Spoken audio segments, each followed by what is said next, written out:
The Joy of Booster Draft in Magic the Gathering. Part 1. Introduction. Magic the Gathering is less of a game and more of a platform for other games to exist within it. At the very base level, it can be divided into two formats, Constructed and Limited. Constructed itself has many subdivisions with their own nuances and rule sets, but the unifying factor between them is that players build their decks on their own time from their own collection of cards and then bring those decks to the event to play. Limited, on the other hand, sees players joining events without bringing their own decks. Instead, they open sealed packs of randomized cards, booster packs, and then build decks from the contents of those packs. How exactly those decks are built, how many packs are opened, these details all differ depending on the exact kind of Limited being played. Today, I want to talk about Booster Draft, and why I feel it is both an incredibly deep experience and the best way to engage with Magic the Gathering. First, I want to describe the process of a Booster Draft. 8 players are seated around a table, and each of them has 3 booster packs. Each player opens one pack, selects one card from it, and then passes the rest of that pack to the player on their left. Players then grab the pack they just received, now containing 14 cards, select another card and pass it along again. This process repeats until the packs are empty and all of the cards have been selected. At that point, players open the second pack they brought, repeat the process again, only now passing to their right, and then do it once more for the third pack, now passing to the left once more. The goal in all of this is to build a minimum 40-card deck made entirely of some percentage of the cards you selected, or drafted, and basic lands. It sounds pretty simple, and certainly the process of selecting cards and passing piles of other cards is mechanically quite easy. However, the strategy inherent in this process is, in my opinion, the deepest in all of Magic the Gathering. Now that we know what a booster draft is, we can talk about it on a more philosophical level. Booster Draft is a game about weighing 2 factors: probability and power. Part 2. Power. First, let's discuss power. Power is relatively easy to understand. As game pieces, the power level of various cards will vary quite wildly. Some cards can win a game on their own, other cards are so bad you don't even want them in your deck. While that's simple, it's important to understand that power level is not viewed as an objective truth. Players will often disagree on the power level of any given card. To use a 10-point rating scale, some pros will see a card as an 8 while others might give it a 3. Such large discrepancies among high-level players aren't the most common, but we do see them with every set of newly released cards. Power is also contextual. Some cards' power lies in their ability to synergize with other cards, while the power level of others is more centralized. Realizing when the synergistically powerful card is actually a dud within a given sample of cards is one of many skills one develops in Magic. In Booster Draft, the more powerful cards are generally selected first from the packs. If I open a pack of 15 cards and take my first card of the draft, my goal in that individual pick is often to take the most powerful card. As a wise man once said, good decks have good cards, and thus we can see the importance of power. So then, why doesn't everyone just take what they view as the most powerful card from each pack and call it a day? Indeed, that sounds pretty shallow as a gameplay experience. Enter the 5 colors. Part 3. The 5 colors. Magic the Gathering is a game where most cards fall into one of 5 colors: white, blue, black, red, or green. Cards in booster packs are a relatively even mix of all 5 of these colors. To play cards of a certain color, one needs an appropriately colored resource called lands. To play white cards, for example, you need a land card called plains. Drawing both a white card and a plains is easier when your deck is entirely white cards and plains. If you were to play a deck of white cards, blue cards, and plains, you'd never be able to play your blue cards because plains does not help you do that. So to mitigate this, you add the land card that enables blue cards. This is called Island. But now your deck is white cards, blue cards, islands, and plains. This is usually fine, but now you have the potential to draw mismatches. Hands with all blue cards and plains, or all white cards and islands. An ideal draw would have a mix of all 4 of these elements. So we can see that with every color we add to the deck, and thus the additional type of land card, the potential for our draws to be awkward increases. A deck with all 5 colors and all 5 types of lands would have a very difficult time playing its cards. It would be wildly inconsistent. Less consistency equals a lesser win rate, and thus it's not a strategic decision. Now, you understand that if everyone simply took the most powerful card from each pack they saw in a booster draft, they would end up with 4 or 5 colors worth of cards and thus have a very inconsistent deck. At this point, if more colors equals inconsistency and a worse performance, why not play 1 color? That's a good question, and I'm happy I asked it. To answer this, we must revisit the earlier concept of power. There's only so many powerful cards one can expect to see in a pack of 15 Magic the Gathering cards. Given a relatively even distribution of colors, one cannot expect all of that power to be consolidated into 1 color. If, during a booster draft, you decide to value consistency very highly and only play 1 color of cards, you are very likely to see a dip in individual cards' power. Booster draft decks, and indeed Magic decks as a whole, sit on the axes of power and consistency. More colors equals the potential for more powerful cards equals less consistency, while fewer colors sees less power but increased consistency. In booster draft, playing 2 colors is seen as the acceptable middle ground for the average set of cards. It provides you just enough power for your deck while remaining relatively consistent. So now that we know we want to play 2 colors in our booster draft decks, and thus select primarily 2 colors worth of cards during the drafting process itself, how do we decide what individual cards to pick? Part 4. Probability. The other biggest factor to consider during a booster draft, and the much more nuanced of the two, is probability. To discuss probability, let's do so with an example. Here, we are 3 picks into a booster draft of the set Theros Beyond Death. The cards we have taken so far are below.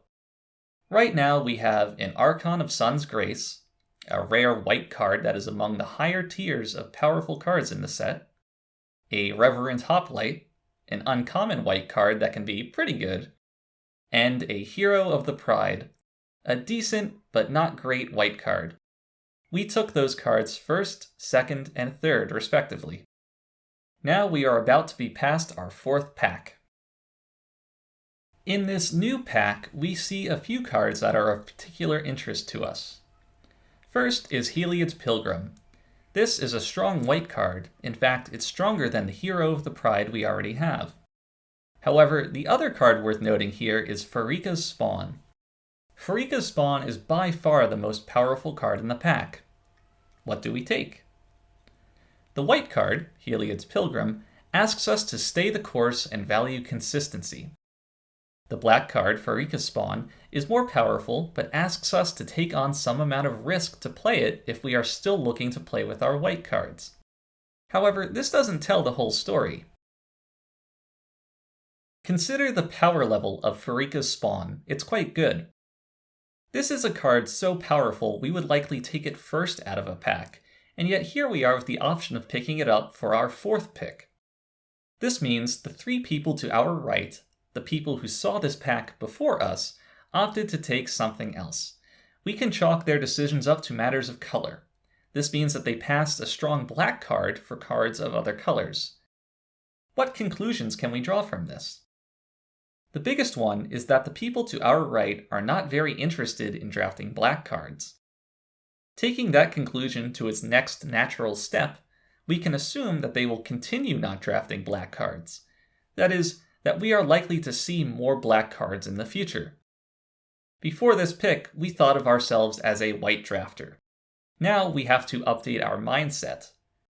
From here, we should see ourselves as more of a black drafter.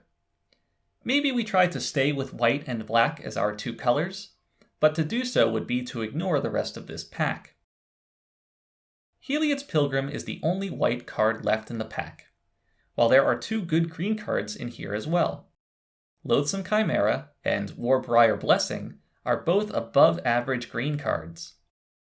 While our pick from this pack is black, we should be paying attention that people on our right appear to be less interested in green cards than white cards. If we stick to white, perhaps we will be fighting with our draft neighbors for the finite supply of powerful white cards. Instead, if we move into black and green, we might be the only ones interested in the powerful cards in those colors, thus allowing for a better deck overall. This is called reading signals. That is, using the known information of the cards in the packs to infer the unknown information of what the other drafters are doing. To read signals is to interpret the probability of receiving powerful cards in a given color. However, this is not the only way probability rears its head. Far from it. This next example requires more information about the rules text of specific cards, so I'll try to keep things simple. Imagine we are drafting blue and green in Theros Beyond Death. We read signals in Pack 1 and came to the conclusion that these two colors are extremely open. In fact, we suspect that nobody else is drafting this combination of colors. So we open our second pack and we see two cards: Enigmatic Incarnation and Minimize Prophecy. Both are powerful cards that we want in our deck, but their power level is different. The former, Enigmatic Incarnation, is a synergistically powerful card that ranges from a 0 to a 10 depending on the deck built for it. Imagine in this example that our deck is coming along in such a way that it can support this card's strategy. The other card, Minimize Prophecy, is a little less powerful, but all of its power is self-contained. Any deck that is playing blue cards can utilize it well. So what do we take? If we solely listened to power, we would take Enigmatic Incarnation. However, remember the signals we read in this example. We suspect that nobody else is playing blue-green. Also, remember that due to the structural nature of a booster draft, 8 players drafting from packs of 15 cards, we will see this pack a second time. Maybe you get where this is going. If we take Minimize Prophecy, there is a chance that none of the other 7 drafters are interested in Enigmatic Incarnation. It's 2 specific colors and reliant on synergy. This opens the door for us to get both of these cards that we want, one right now, and the other the second time we see this pack. This is called wheeling a card. However, taking the less powerful card in hopes of wheeling the more powerful one is quite the risk. After all, what if we read signals wrong and there is another blue-green drafter that wants the card? That will always be an unknown. No matter how well you read signals, it is impossible to have perfect information. That is why this is weighing probability instead of making a perfect decision. The inherent risk in these decisions is what makes them interesting. But denying that risk in favor of the safer play is to leave win percentage on the table. Things like this happen all the time. Cases where one could have had their cake and eaten it too if they had just taken a small chance. Identifying these scenarios accurately is an immense level up for a booster draft enthusiast. Did you think I was done talking about probability? You wish. But to continue, we must first make a small detour to discuss Mana Curve. Part 5. Mana Curve. In Magic the Gathering, one can usually only play cards if they have enough lands to pay their costs. A card that costs 2 requires 2 lands. One that costs 5 requires 5 lands. Easy enough. However, in most cases, only 1 land can be played per turn. If a land is played every turn, of course this would mean a 2-cost card is played on turn 2, and a 5-cost card is played on turn 5. Again, easy stuff. But one has to think about what this means in terms of gameplay and deck construction. If one's deck is filled with cards that cost 5, then they won't have any action until the 5th turn of the game. In most limited games, that is fatally slow. However, if one's deck only has 2 casting cost cards, then those cards are generally going to be weaker in later stages of the game where opponents are playing more expensive cards. What is the right balance? Enter the mana curve. A mana curve, named for its shape, refers to the optimal distribution of casting costs across the cards in one's deck. With each increase in casting cost, from 2 to 3, 3 to 4, 4 to 5, one should be playing progressively fewer spells of that cost. Note that, for limited play, we tend to disregard cards that cost 1, as they are overall neither very powerful nor plentiful. So this is easy enough. Play more 2s and 3s than 5s and 6s. But remember that not all cards are created equal. The floor of cards that cost 2 is quite low. After all, given that they require little investment, they can stand to be rather weak. The floor on more expensive cards is much higher. After investing 5+ resources to play that card, one should expect a reasonable effect. The delta between a good and bad 5-drop is much smaller than the delta between a good and bad 2-drop. This means that, during the draft, one should be prioritizing good 2-drops, or rather good cheap cards, very highly. Any decent 5-drop will often be serviceable for the top end of your mana curve, but infesting the bottom end of your curve with unplayably weak 2-drops is one way to lose games. So how does this fit into our schema of power and probability? Good 2-drops are a rarer occurrence than serviceable 5-drops. The likelihood of seeing the former in a booster pack is smaller than that of seeing the latter. This often means that we should be selecting good 2-drops over strictly more powerful 5-drops because the former is less replaceable. This is another example of forsaking power level as a concession to probability. We've talked a lot about that, times where power is sacrificed in the name of probability, so how about an example of the opposite? Part 6. Forcing. Forcing refers to an approach to booster draft where one drafts with an end goal in mind that perseveres regardless of what is happening in the draft itself. A person who is forcing does not read signals, and has little care for the likelihood of actually getting a good deck. They stick to their strategy, and if it works, it works. If it doesn't, so be it. Forcing is often a losing strategy, but there are some cases where it's correct. For example, if you feel most people undervalue a certain strategy such that it is always viable to draft, then you might force that strategy. However, this isn't forcing in the same way as other examples.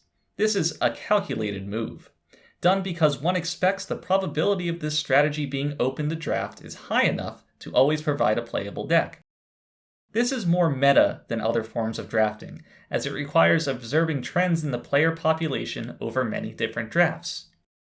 The more traditional way of forcing involves taking a card as your first pick at the draft and committing to playing it. If you first pick a white card, you take as many white cards as you can, regardless of their power level, and force them into your deck. The reason this is a poor strategy is because most often, that one powerful card you started the draft with is not good enough to carry the weight of all the mediocre cards one will be playing after fighting with their neighbors over a highly contested color. But, like anything in life, there are exceptions. The recent Theros Beyond Death set saw a few cards that were so strong they were worth forcing, even if it meant that they were the only strong card in your entire deck. A card like Dream Trawler invalidates everything that came before it in the game, and likely everything that comes after. Barring small exceptions, if you are able to play that card, you will win the game. Cards like this, cards that incentivize forcing, remove a lot of the decisions from a booster draft, and thus make it less interesting. They are also often not very good play experiences in-game. When both players are strategizing, a card that upends all of that for an instant win isn't a gratifying experience for anyone. Ideally, WotC would stop making cards like this, but I digress. With forcing, all that matters is raw power. Probability ceases to be a concern because there is one certainty. With forcing, this card will end up in your deck. That is not very fun and wildly inconsistent, but it is popular with some people. Some players value the emotional experience of casting an extremely powerful card, even if the cost to do so is their win rate. If one's priority is to maximize said win rate, then forcing should not be done very often at all. Part 7. Conclusion. This video talks a lot about approaches to booster draft, but it is mostly devoid of strategic advice. Our goal today was to dive into the appeal of the format. Why do some Magic the Gathering players draft endlessly when they could be playing with more powerful decks in Constructed? The answer is that engaging with the process of the booster draft itself is an insanely deep exercise, one often more fun than the games themselves. It is so deep that we have barely scratched the surface. Issues like switching colors late, sending signals, splashing colors, drafting fixing, and drafting a sideboard are beyond the scope of this video, and yet they all deserve videos of their own. Booster Draft is a format that gets deeper the further you explore it. It is, in my opinion, the most skill-testing part of Magic. It is also the most fun. My one hope is that after watching this video, you understand why. Thanks for watching.